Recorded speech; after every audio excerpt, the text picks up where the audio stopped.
Hey guys, lecture 7.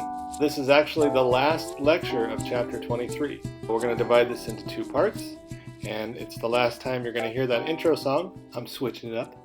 Alright, this is also the last time you'll see this big green oval covering this 100 years or so of the Baroque, because we're moving into the Rococo after this. And before we get into the specifics about the French Baroque period and the history that is involved, I want to say that we're not covering the English because we already kind of did that with Van Dyck when I talked about the darkness of the paintings and how they got darker over time, leading to the Civil War. Okay, so the Baroque period in France, there's a few historical events that I want to talk about.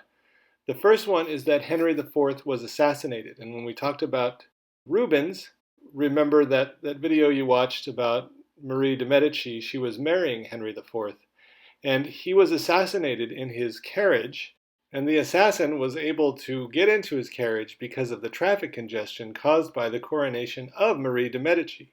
So they weren't really even married that long, and she wasn't queen for that long when Henry IV was assassinated. But what's more important about Henry IV is that he was a Calvinist, and he converted to Catholicism in order to appease the French, because the French were in the middle of this civil war between Calvinists and Catholics.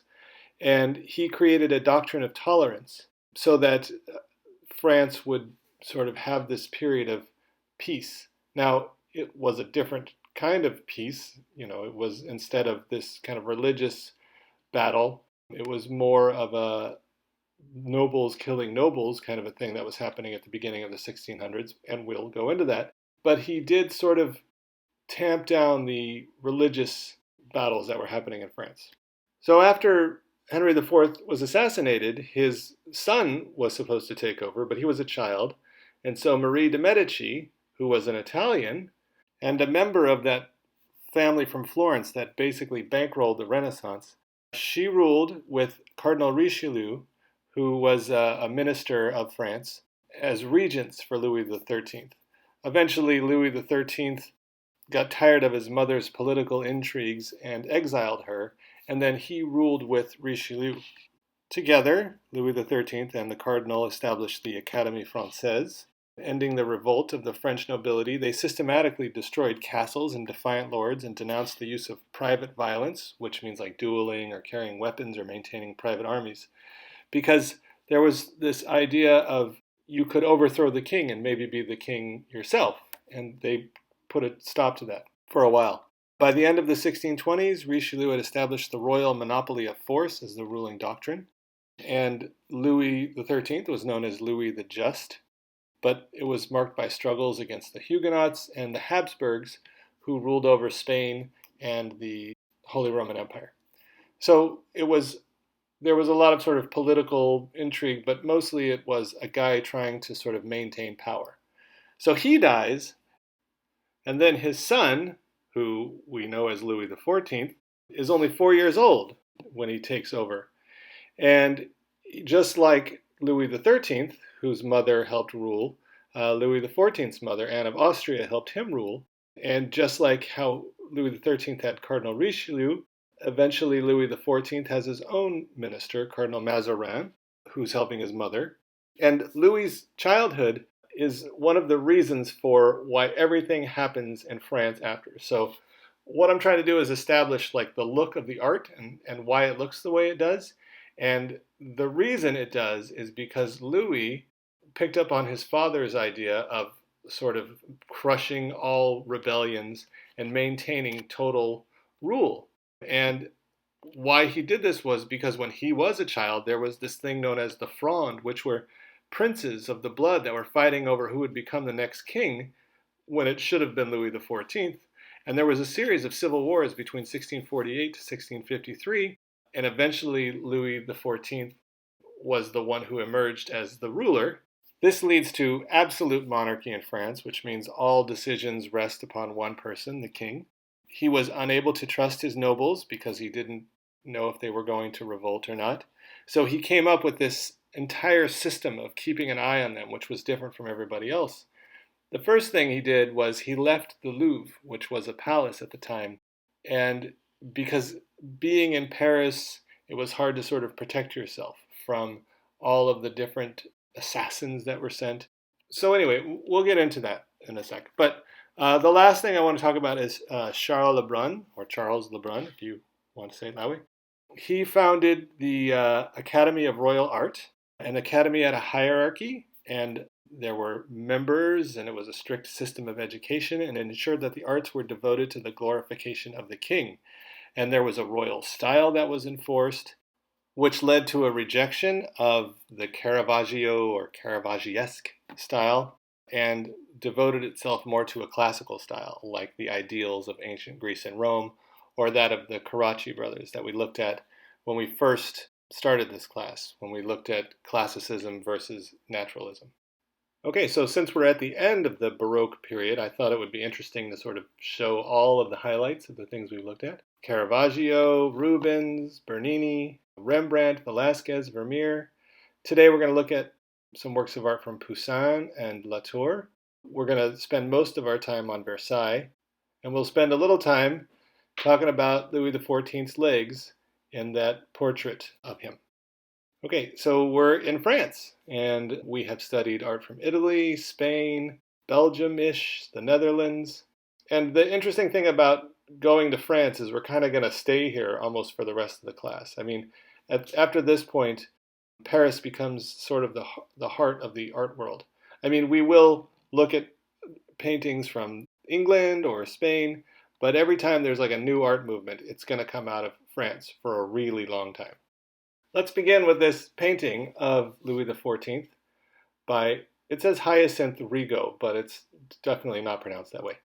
French Baroque art is largely created to promote and uphold the principles of the absolute monarchy. So it's basically in service of the king, just as the art that we looked at in Italy or Spain or other Catholic countries was in service of Catholicism, or art that we looked at in the Netherlands was in service of predestination.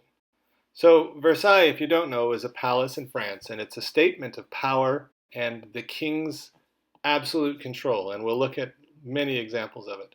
The Royal Academy of Art, we talked about with Charles Lebrun, is a place where artists are taught to glorify the king, and there are strict principles and there are methods that are promoted, and the Academy has influence over the careers of painters up until we get to like 1850 or so.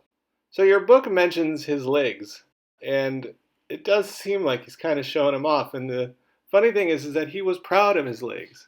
He was a dancer, and I know that this is going to be weird, but at the time, instead of having like performers perform for the king would perform for people. And he was in ballets, and he would often portray Apollo or other Greek or Roman gods in order to equate his power with theirs.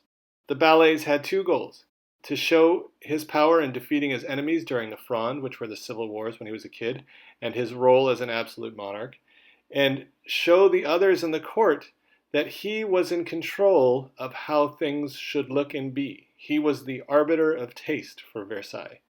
So here's an aerial view of Versailles, like if you're entering it from the town. But before we get into Versailles, we're going to talk about where the ideas came from for the palace and why he even built it.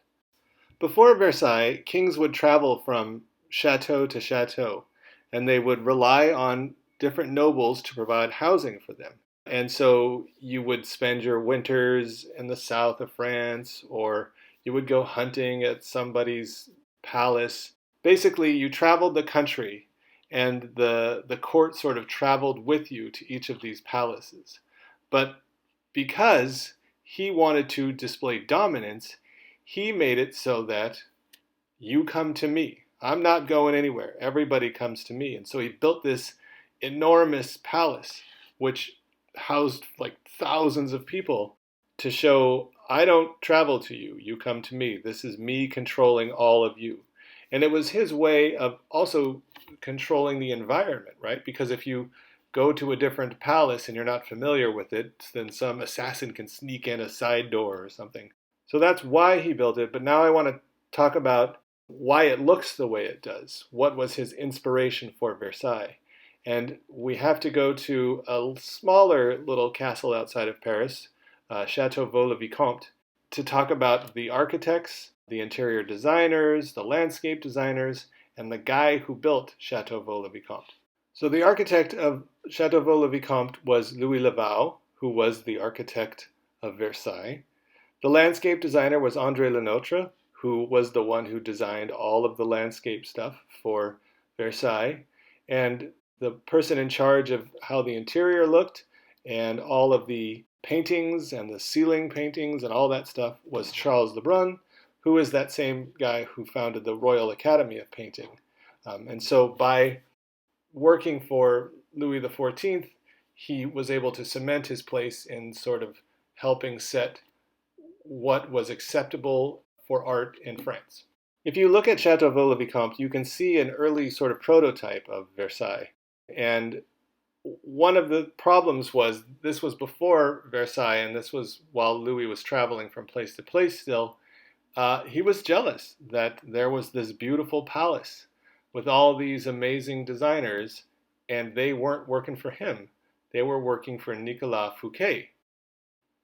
He was known as the squirrel, or in French, l'écureuil, and he was given that title because of his quick ascension through government bureaucracy. He became the finance minister, and because he had this beautiful palace and he invited everybody to come, and Louis XIV, when Louis XIV showed up and saw how amazing this was, he thought, or at least he claimed to have thought, that Fouquet, as finance minister, was stealing, embezzling, and thus was able to build this amazing palace. What actually happened was Fouquet just married a rich Spanish woman and used all of her money. But because of this jealousy, a guy named Colbert, who became the next finance minister, convinced Louis XIV that Fouquet was stealing from him, and they trumped up these charges in order to get him thrown into jail. They then hired all of the people that built Chateau Vaux-le-Vicomte and put them to work at Versailles. So if you ever go to France and you want to go to Versailles but you don't have the time or it's too busy, this is a wonderful little place to visit. And it's got everything Versailles has, but just in kind of a smaller scale. And it has these formal gardens, which we will talk about more as well. And the formal gardens were brought to France from Italy, from, of course, Marie de Medici. So the idea of these sort of gardens with patterns in them were introduced by Marie de Medici, but the French took it to the next level. And André Lenotre, who was the landscape designer, figured out how to make really sort of complicated and complex designs in the gardens. So we're going to leave it there, and then we're going to look at Versailles, and then we'll talk about the Royal Academy in the next lecture.